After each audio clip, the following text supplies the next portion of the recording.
Pendant des vacances en famille à Nice, mes parents ont laissé ma fille de 7 ans, Léa, devant la porte d'une inconnue et sont partis. Je n'ai pas crié. J'ai agi. Le lendemain, leurs vies ont commencé à s'effondrer. J'ai failli ne pas répondre au téléphone. Numéro inconnu. 9 fois sur 10, ce n'est rien d'important, mais quelque chose m'a poussé à décrocher. Et j'y pense tout le temps. Comme les choses auraient été différentes si je ne l'avais pas fait. Si je l'avais laissé sonner, si j'avais fini ce que je faisais et vérifié ma messagerie plus tard. Car ce seul choix, répondre, a été le moment où tout a basculé. Allô ? A dit une voix de femme. C'est bien Clara ? Oui. Il y a une petite fille chez moi. Elle pleure. Elle m'a donné votre numéro et m'a supplié d'appeler. Comment s'appelle-t-elle ? Elle a dit, Léa. Mon estomac s'est noué. Passez-la-moi, ai-je demandé. J'ai entendu des bruits, puis la voix de ma fille, tremblante et faible. Maman, je suis là, ai-je dit rapidement. Je suis juste ici.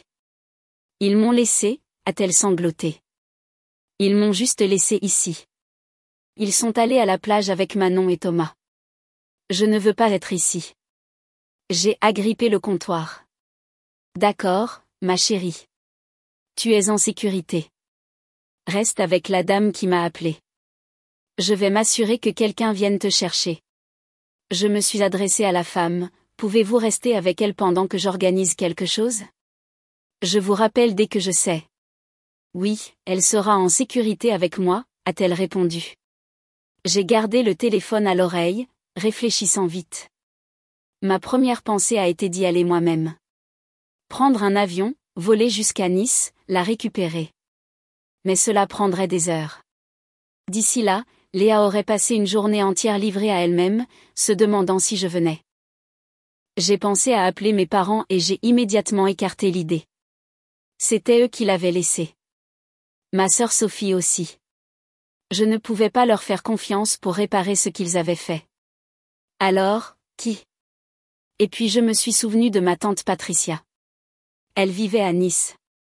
Nous n'étions pas aussi proches ces dernières années, mais quand j'étais enfant, c'était la seule personne de la famille qui me faisait sentir en sécurité. Ce n'était pas garanti, mais c'était la seule option que j'avais. S'il vous plaît, restez avec Léa, ai-je dit. Je vais appeler ma tante. Je vous rappelle dès que je sais. Bien sûr, a dit la femme. J'ai raccroché et j'ai composé le numéro de Patricia. Elle a décroché immédiatement. Je lui ai raconté ce qui s'était passé, je lui ai donné l'adresse, et elle était déjà en route. Cela a résolu un problème, mais un autre attendait. J'ai appelé le portable de ma mère. Elle a répondu rapidement, presque joyeuse. Clara. Oh, bien. Tu sais, ne t'inquiète pas. Tout va bien. Bien ? Vous avez laissé ma fille en pleurs devant la porte de quelqu'un. Pas n'importe qui, a-t-elle corrigé en douceur. Son père. C'est une femme qui a ouvert la porte, ai-je dit. Pas lui. Il y a eu une pause à l'autre bout, assez longue pour que je sache qu'il m'avait entendu, mais il n'allait rien admettre. La voix de ma mère est revenue, ferme et dédaigneuse. Tu nous remercieras plus tard. C'est ce qu'il y a de mieux pour Léa. Le mieux ? Le mot m'a échappé, la laissant en pleurs devant une porte. Tu exagères, a coupé Sophie. Son ton était vif, suffisant, comme si elle attendait son moment. Tu l'as éloignée de lui assez longtemps. Elle a besoin de son vrai père. Nous aidons. Aider. C'était le mot qu'elle avait choisi. Elle était hystérique, ai-je dit. Est-ce que ça vous intéresse au moins ? Tu es trop sensible, Clara, a dit ma mère. Je pouvais entendre le soupir dans sa voix, comme si j'étais une enfant réprimandée. Tu transformes toujours tout en drame. Un jour, tu verras que nous avions raison. J'ai fixé le mur, le téléphone brûlant contre mon oreille, les écoutant justifier ce qu'aucune personne censée ne pourrait justifier. J'ai raccroché calmement. Pas de cris, pas de larmes, juste une décision qui s'installait. Parce que ce n'était plus à propos de moi. C'était à propos de ma fille. Et ma famille n'avait aucune idée de ce qu'il venait de commencer. Quand je raconte aux gens ce qui s'est passé à Nice, certains demandent « Comment tes parents ont-ils pu faire ça ? Comment ont-ils pu penser que laisser Léa comme ça était acceptable ?» La vérité est que ça ne sortait pas de nulle part. Nice n'était pas la première fois que ma famille décidait qu'elle savait ce qui était le mieux pour moi ou pour ma fille. C'était juste la plus dangereuse, la plus impardonnable. Mais ce schéma avait toujours été là. En grandissant, Sophie était la star. Ce n'était pas toujours flagrant. C'était dans de petites choses, des choses subtiles, le genre de choses qu'on ne peut pas vraiment prouver quand on est enfant. Mais je le sentais. Si Sophie fredonnait une mélodie, papa et maman applaudissaient comme si elle était destinée à l'Opéra de Paris. Si j'obtenais des notes parfaites, à peine un hochement de tête. Et quand il s'agissait de décisions concernant ma vie, mes parents les prenaient pour moi. Toujours derrière mon dos. Toujours avec la même phrase, « Tu nous remercieras plus tard ». Ils m'ont inscrite à une exposition scientifique qui ne m'intéressait pas, « Tu nous remercieras plus tard, Clara. Ça fera bien sur tes dossiers d'entrée à l'université ».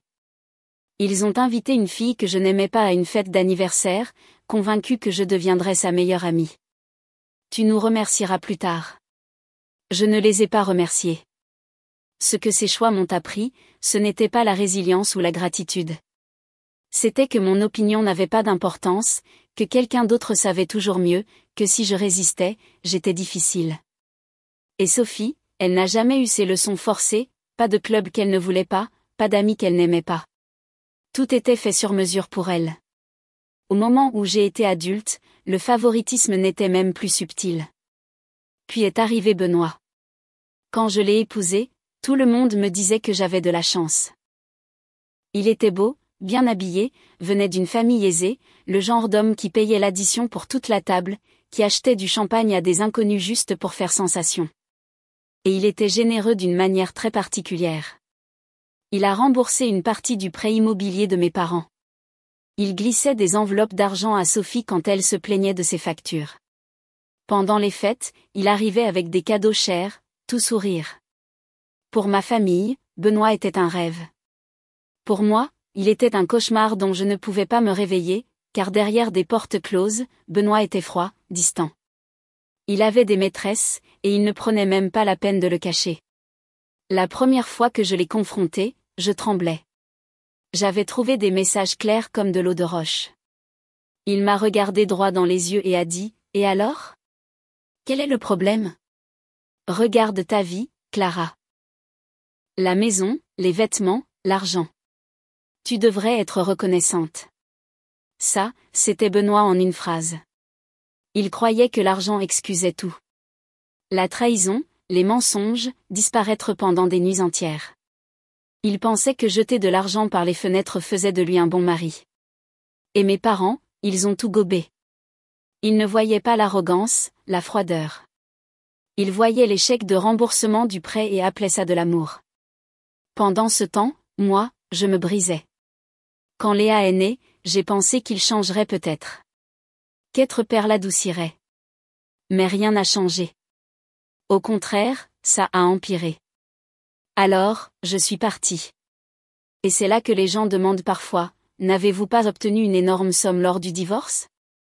Non, je n'ai rien eu. Il y avait un contrat de mariage. Je suis partie avec presque rien. Et je n'ai pas lutté pour plus, car voici la vérité, je ne voulais pas que Benoît soit près de Léa. Si je l'avais traîné devant les tribunaux, réclamé une pension alimentaire, il aurait exigé quelque chose en retour, des droits de visite, la garde, du temps avec elle.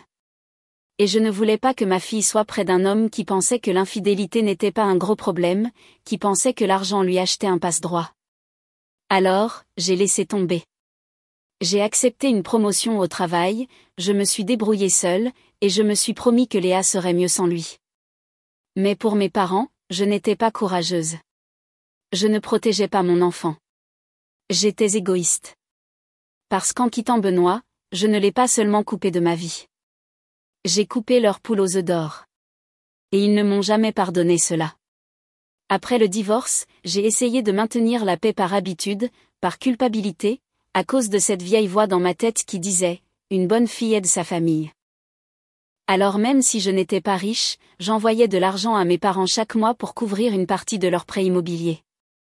Je couvrais les charges quand je pouvais. Parfois, quand Sophie se plaignait des fournitures scolaires ou des factures, j'aidais pour Manon et Thomas. Elle avait étudié l'art et travaillait comme professeure d'art plastique dans une école, et elle ne gagnait pas beaucoup, alors elle semblait toujours avoir besoin d'un petit extra. Ce n'était pas grand-chose, rien de comparable à ce que Benoît leur avait donné, mais cela les maintenait à flot. Avec le recul, c'était peut-être mon erreur. J'aurais peut-être dû les couper à ce moment-là, mais je ne l'ai pas fait parce que je voulais toujours que Léa ait des grands-parents. Je voulais toujours qu'elle grandisse avec ses cousins. Et je pensais, stupidement, que si je continuais à donner, peut-être qu'un jour ils me verraient enfin comme suffisante. Puis est arrivé Marc. Si Benoît était le feu, tout éclat, toute destruction, Marc était le terrain solide, de la classe moyenne, stable, attentionné. Pas de fête sur des yachts, pas de costume flashy, mais il était là. Il tenait parole, et il aimait Léa comme si elle était la sienne. Il est entré dans sa vie quand elle avait 2 ans. Au moment où elle a été assez âgée pour se souvenir, c'était lui qui l'abordait le soir, celui qui l'acclamait à ses pièces de théâtre scolaire. Et mes parents, ils ne se sont jamais réchauffés à son contact. Ce n'est pas son père, disait ma mère. Comme si cela réglait la question. Peu importait que Benoît ait été un désastre ou que Marc ait élevé Léa pendant des années. Pour eux, seule la biologie comptait. Ce qui m'amène à Nice. Ça a commencé comme ça, mes parents et Sophie sont soudainement devenus très désireux d'emmener Léa en vacances avec eux. Ils parlaient de la plage, des cousins qui se liraient, du plaisir qu'elle aurait avec Manon et Thomas. Ça lui fera du bien, a dit ma mère. Elle adorera ça, a ajouté Sophie. Tu as besoin de repos, Clara, a ajouté mon père. Cela semblait si raisonnable, presque normal. Mais il y avait quelque chose d'étrange dans leur insistance. Ils m'ont découragé de venir, me disant que c'était un temps de qualité dont Léa avait besoin avec eux, pas avec moi. J'ai hésité, mais ils l'ont fait passer pour un cadeau pour Léa, pour moi. Et peut-être qu'une partie de moi voulait les croire. Alors j'ai accepté. Je les laissé partir. Et 2 jours plus tard, le téléphone a sonné. C'est pourquoi je ne peux pas dire que Nice m'a surprise. Ça m'a choquée, oui. Ça m'a mise en rage, mais surprise, non. Parce que mes parents avaient franchi des limites toute ma vie. Toujours décidant ce qui était le mieux pour moi. Toujours me disant que je les remercierais plus tard. Cette fois, ce n'était pas ma vie qu'ils avaient perturbée. C'était celle de ma fille. Et c'était une erreur dont ils ne reviendraient jamais. Quand je repense à cette nuit-là, ce dont je me souviens le plus, ce n'est pas la fureur. C'est le silence. Le genre de silence où votre cœur bat la chamade dans votre poitrine, mais le monde autour de vous est immobile. Où vous savez que si vous vous laissiez ressentir même la moitié de ce qui est à l'intérieur, vous vous briseriez. Alors je ne l'ai pas fait. Je suis restée au téléphone avec Léa. Sa voix était petite, sanglotante, me demandant encore et encore, « Maman, tu es toujours là ?» Je suis là, je lui ai dit. Je ne vais nulle part. Continue juste de me parler, ma chérie. Nous avons parlé de rien. Des rideaux, du chien du voisin qui aboyait, si elle avait mangé quelque chose. Chaque réponse venait briser entre les sanglots. Mais je l'ai maintenue jusqu'à ce que j'entende la voix de Patricia en arrière-plan. Et puis les sanglots de Léa ont changé. Du soulagement, cette fois. Patricia, je l'ai. J'ai fermé les yeux. Ma prise sur le téléphone s'est desserrée, mais la fureur dans ma poitrine n'a fait que s'aiguiser. Car pendant que Patricia faisait ce qu'une famille devrait faire, être présente, mes propres parents se félicitaient d'avoir abandonné mon enfant. La prochaine étape était évidente, aller à Nice. Mais je ne pensais pas assez clairement pour planifier. Je tremblais encore quand j'ai appelé Marc. Il a décroché du travail, sa voix calme. « Salut, tout va bien ?» Je lui ai tout raconté. Il y a eu une pause. Puis sa voix a changé, plus dure, plus nette. « Réserve le vol, a-t-il dit. Je prendrai des jours de congé. Je me fiche que ce soit sans solde. On y va ensemble. » J'ai essayé de discuter. Je peux gérer ça. Tu n'as pas besoin de perdre de l'argent. Mais il m'a coupé. Clara, tu ne fais pas ça seule. Pas avec eux. Pas avec lui. Fin de la discussion. Et ça, c'était Marc. Silencieux la plupart du temps. Mais quand il décidait quelque chose, c'était décidé. En 1 heure, nous avions des billets pour le premier vol. Au moment où nous avons atterri à Nice, Patricia avait déjà ramené Léa chez elle. Sa maison n'était pas grande, un modeste petit pavillon avec de la peinture écaillée sur les volets. Mais la seconde où j'ai franchi la porte, cela a ressemblé à une forteresse. Léa a couru droit dans mes bras, son visage taché, ses petites mains agrippant ma chemise comme si elle avait peur que je disparaisse à nouveau. Je l'ai serrée si fort que j'ai senti son cœur battre contre ma poitrine. Marc a passé ses bras autour de nous deux, et Patricia se tenait dans l'embrasure de la porte, observant, les yeux doux. Elle n'avait pas beaucoup changé, toujours pratique, toujours alerte. Quand j'étais petite, c'était elle qui me glissait des bonbons quand maman ne regardait pas. Celle qui me disait que je n'étais pas folle quand je disais que Sophie recevait toujours plus d'attention. Nous nous étions éloignés, mais debout dans sa cuisine, je me suis souvenu pourquoi je lui avais fait confiance. Restez ici, a-t-elle insisté, sortant la bouilloire. Je me fiche que la chambre d'amis soit petite. Ça vous ira très bien à tous les trois. J'ai commencé à protester. Les hôtels de Nice n'étaient pas exactement difficiles à trouver, mais Patricia m'a écarté d'un geste. Absurdité. Vous avez besoin de votre famille en ce moment. La vraie famille. Alors, nous sommes restés. La chambre d'amis contenait à peine le lit, et les ressorts du matelas grinçaient chaque fois que l'un de nous bougeait, mais cela n'avait pas d'importance. C'était sûr. Léa s'est blottie entre Marc et moi cette nuit-là, s'endormant enfin après des heures à murmurer. « Tu es là, n'est-ce pas ? Tu ne pars pas, je lui ai promis que non. » Encore et encore jusqu'à ce qu'elle me croie enfin. Le lendemain, Patricia a fait du thé et nous nous sommes assis autour de sa petite table de cuisine. La lumière du soleil entrait à travers les rideaux de dentelle, et pendant un instant, cela a presque semblé normal. Presque. Léa dessinait avec les vieux crayons de Patricia pendant que nous parlions. Patricia secoua la tête. J'aimerais pouvoir dire que je suis surprise. Mais je ne le suis pas. Tes parents ? Ils ont toujours cru qu'ils savaient mieux. Mieux ? Ai-je dit sèchement. Le mieux aurait été de se taire. Marc a tendu la main sur la table, sa main couvrant la mienne. Elle est en sécurité maintenant. C'est ce qui compte. J'ai hoché la tête. Mais dans ma poitrine, je prenais déjà des décisions, car la sécurité n'était pas suffisante. Plus maintenant. Cet après-midi-là, j'ai ouvert mon ordinateur portable. Pendant des années, j'avais maintenu l'argent en circulation, des virements mensuels à mes parents pour couvrir une partie de leur prêt immobilier, des paiements pour les charges, des petits extras pour les enfants de Sophie quand elle se plaignait de la difficulté des choses. C'était devenu une routine, automatique. Mais maintenant, en regardant les chiffres sur mon écran, tout ce que je ressentais était de la rage. J'ai cliqué sur chaque compte et je les ai fermés. Plus d'aide au prêt. Plus de paiement de charges. Plus d'argent pour Sophie. Cela a pris moins de 15 minutes. 15 minutes pour mettre fin à des années d'obligation, de culpabilité et d'habitude. Marc s'est appuyé contre l'embrasure de la porte, me regardant. Il n'a rien dit. Il n'en avait pas besoin. Il a juste hoché la tête une fois, solide et sûr. C'était mon choix, ma ligne rouge. Et ça faisait du bien.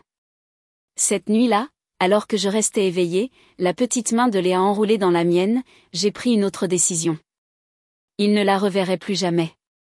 Ni mes parents, ni Sophie, ni personne qui pensait qu'il était acceptable de l'abandonner devant la porte d'une inconnue. Je n'avais pas besoin d'un tribunal ou d'une dispute. Je n'avais même pas besoin de l'annoncer. Je savais juste qu'ils étaient hors de sa vie. Et je pensais que c'était la fin de l'histoire. Mais ce que je ne savais pas encore, c'était à quelle vitesse leur vie allait s'effondrer.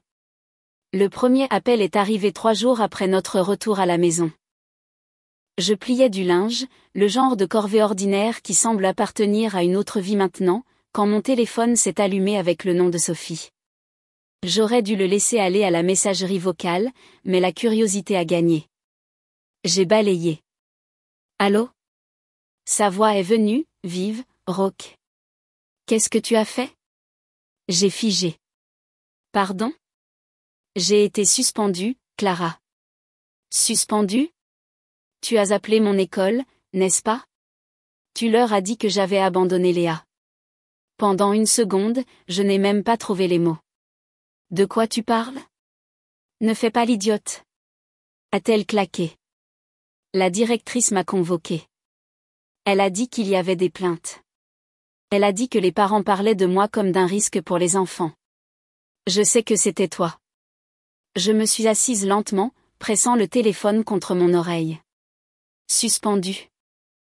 Et la première pensée qui a traversé mon esprit, sèche, amère, fut, eh bien, le karma fonctionne plus vite que les ressources humaines. Je n'ai pas appelé ton école, Sophie, ai-je dit calmement. Je ne leur ai pas dit un mot. Menteuse. Elle l'a craché comme du poison. Tu as toujours été jalouse de moi. Tu attendais une occasion de me ruiner. Jalouse. Cette vieille mélodie encore. J'ai presque ri. Au lieu de cela, j'ai dit, si tu as été suspendu, c'est ta faute. Ne cherche pas de bouc émissaire en moi.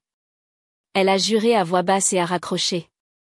Je suis restée là un long moment, fixant le mur, suspendue pour avoir abandonné Léa, et je n'avais même pas levé le petit doigt. La vérité est sortie plus tard. J'ai vérifié Facebook, le groupe WhatsApp familial, tous les endroits où les proches bavardent quand ils pensent que c'est inoffensif. C'était là.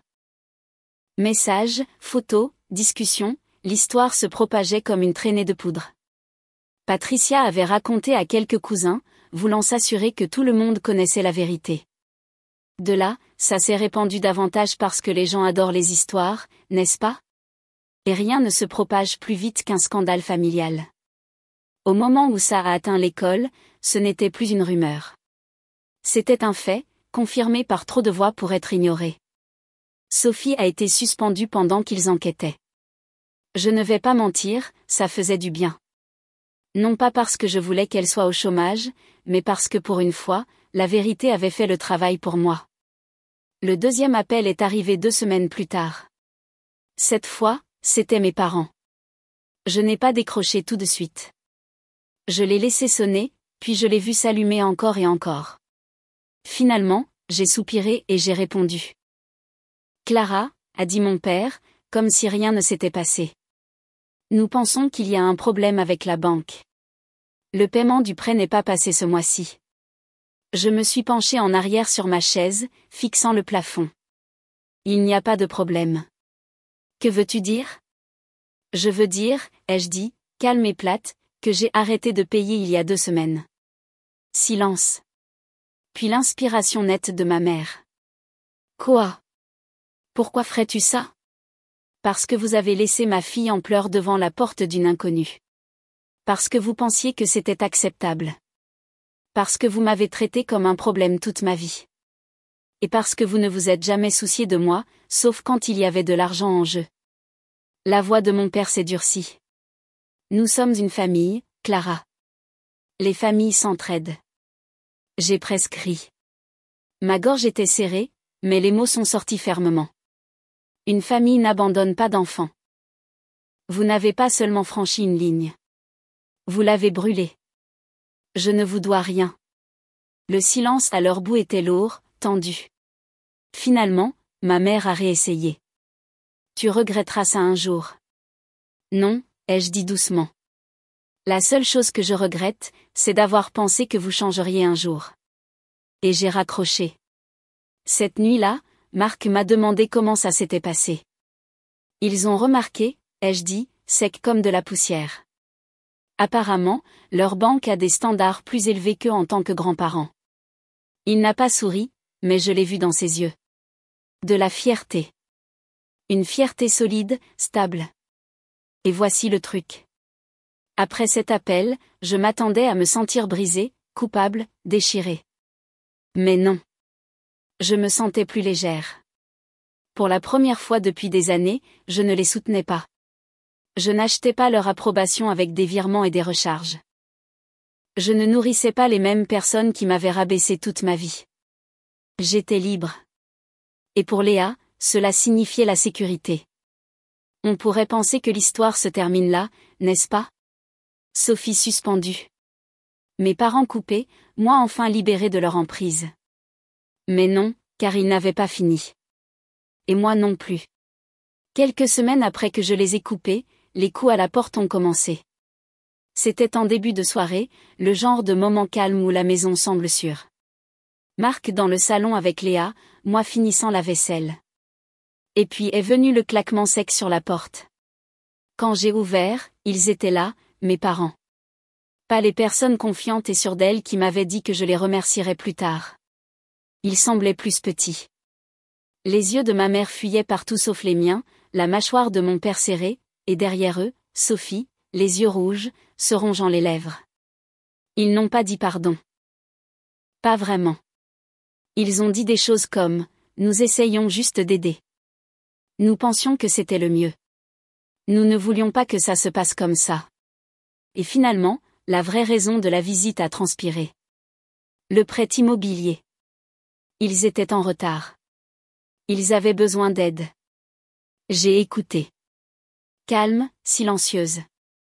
Je les ai laissés se tordre dans les silences gênants. Puis j'ai secoué la tête. Non, plus maintenant. La bouche de ma mère s'est ouverte, prête à protester. Mon père a commencé par « Mais nous sommes la famille ». Et c'est là que je l'ai coupé. Une famille n'abandonne pas une enfant de 7 ans devant la porte d'une inconnue. Les mots sont sortis calmement, pas fort. Et ce calme a frappé plus fort que n'importe quel cri n'aurait pu le faire. Ils sont partis peu après, marmonnant à quel point j'étais ingrate. Et ce fut la dernière fois qu'ils se tinrent sur mon pas de porte. Après cela, les dominos sont tombés rapidement. La suspension de Sophie à l'école s'est transformée en licenciement. Elle avait perdu la confiance des parents, et une fois qu'elle était partie, il n'y avait aucun moyen de la récupérer. La nouvelle se propage vite dans les communautés. Trop vite. Mes parents ne s'en sont pas remis non plus. Sans mon argent pour combler les lacunes, le prêt immobilier a pris de plus en plus de retard jusqu'à ce qu'il s'effondre complètement. Ils ont dû vendre la maison, réduire leur train de vie et déménager dans quelque chose de plus petit, amer à chaque étape. Ils avaient tout misé sur mon contrôle, et quand ils m'ont perdu, ils ont tout perdu. Quant à Benoît, je ne lui ai jamais parlé, pas une seule fois. Mais par l'intermédiaire de quelqu'un qui fréquentait encore son cercle, j'ai entendu les ragots. Cette jeune femme, celle qui a ouvert la porte à Léa cette nuit-là, qui n'avait aucune idée de ce dans quoi elle s'engageait, l'a quittée. Elle avait découvert que Léa était sa fille, et elle ne le savait pas auparavant. Femme intelligente, ai-je pensé. Elle a vu ce que j'avais vu des années auparavant. Un homme qui pensait que cacher un enfant était normal, qui pensait que l'argent compensait le caractère. Elle a fait ses valises et est partie. Ce n'était pas ma victoire, mais c'était tout de même satisfaisant. Et moi? Je ne ferai pas semblant que c'était facile. Couper les ponts avec sa famille ne l'est jamais. Il y a eu des nuits où je suis restée éveillée à me demander si j'étais allée trop loin, si j'aurais peut-être dû leur pardonner une fois de plus. Mais ensuite, je me souvenais de la voix de Léa au téléphone, ses sanglots, ses mots, ils m'ont laissé. Et je savais que je n'étais pas allée trop loin. J'étais enfin allée assez loin. Maintenant, c'est calme. Marc est stable à mes côtés. Léa est en sécurité, elle rit à nouveau. Patricia est de nouveau présente dans nos vies, à petite échelle. Appel téléphonique, visite, un rappel que toutes les familles ne deviennent pas toxiques.